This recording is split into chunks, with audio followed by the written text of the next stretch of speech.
এই মুহূর্তে সবচেয়ে বড় যে সংকট, অনেক সময় চরম বুদ্ধিমান মানুষরা নির্বুদ্ধিতার যে পরিচয় দেয়, জাতীয় ঐকমত্য কমিশন এবার সেই পরিচয়টা এবার তারা দিয়েছেন।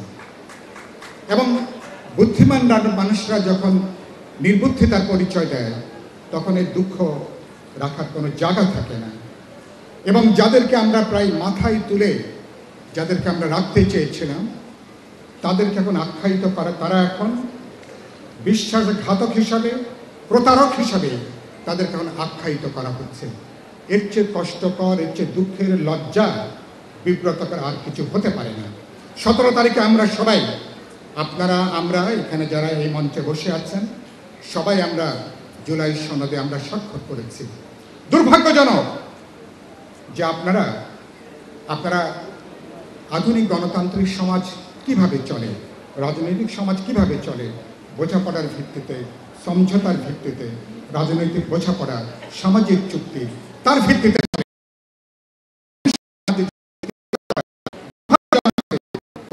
কমিশন তারা সেই পথে তারা হাঁটতে পারেননি। তারা যারা ভঙ্গ করেছেন আমাদের বিশ্বাস ভঙ্গ, তারা আমাদের বিশ্বাস ভঙ্গ করেছেন, যেটাকে অনেকে প্রতারণা হিসেবে আখ্যায়িত করেছেন। আপনারা কি এটা সহিংসতাকে ডেকে আনছেন? রাজনৈতিক দুর্যোগকে আপনারা কি উস্কিয়ে দিচ্ছেন? আপনারা কি বিরোধ বৈরিতাকে আপনারা কি উস্কিয়ে দিচ্ছেন? ঐকমত্য কমিশনের সদস্যদেরকে এটা নিশ্চয়ই আমরা জিজ্ঞেস করতে পারি। কমিশনের সভাপতি প্রফেসর ইউনূস, তারও স্বাক্ষর রয়েছে। তারা যে পরামর্শমূলক যেটা দিয়েছেন সরকারের কাছে, সেটা আমাদেরকে আরও বিব্রত করে, আরও লজ্জার মধ্যে নেই, আরও উদ্বেগের মধ্যে আমাদেরকে নিয়ে যায়। এখন সংকটের সমাধান কিভাবে হবে, যেটা বলে শেষ করব। আমি মনে করি সব কিছু শেষ হয়ে যায়নি, এটা মনে করার কোনো কারণ নেই। এখানে বসে দেখলাম উপদেষ্টা প্রেস সচিব তিনি বলছেন, গণভোট যখনই হোক 15ই সেপ্টেম্বরের আগেই জাতীয় নির্বাচন হবে। কথাটা আংশিক বলেছেন। ফেব্রুয়ারি মাসের প্রথমার্ধেই গণভোট এবং জাতীয় নির্বাচন একই দিনে হতে হবে, এর বাইরে যাওয়ার কোনো সুযোগ নেই। কারণ আমরা ঐকমত্য কমিশনের বিপুল অধিকাংশ দল আমরা বলেছি জাতীয় নির্বাচনের দিনই গণভোট অনুষ্ঠানের জন্য। সুতরাং সরকার, এবং এটা তিনি বলেছেন, তারা যেটা সবচেয়ে উপযুক্ত প্রধান উপদেষ্টা সেটাই সিদ্ধান্ত নেবেন। অধিকাংশ রাজনৈতিক দল, জনগণের যে চিন্তা মতামত, তারা একইভাবে তারা চিন্তা করে।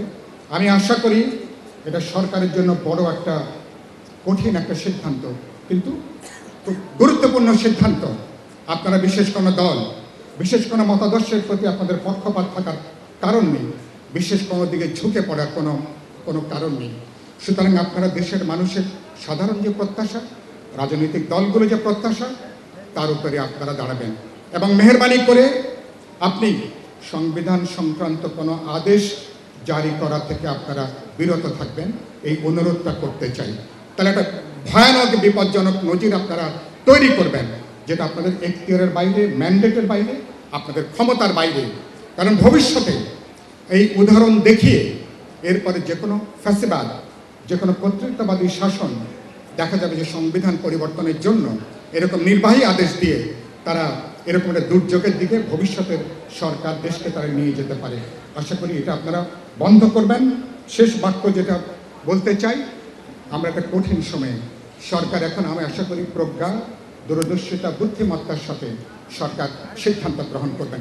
এখনকার একটা ভুল সিদ্ধান্ত দেশ এবং দেশের গণতান্ত্রিক ভবিষ্যৎকে বিরাট বিপর্যয়ের দিকে নিয়ে যেতে পারে। আশা করি ইতিহাসের এইটুকু পাঠ, এইটুকু শিক্ষা আপনারা গ্রহণ করবেন। এবং সবচেয়ে বড় সংস্কার হবে ফেব্রুয়ারি মাসে জাতীয় নির্বাচন, গণভোট করে 17 বছর ধরে যে মানুষ যে নির্বাচনের অপেক্ষা করছে, যে গণতান্ত্রিক উত্তরণের জন্য মানুষ অপেক্ষা করছে, সে পথে আপনারা এগিয়ে যাবেন।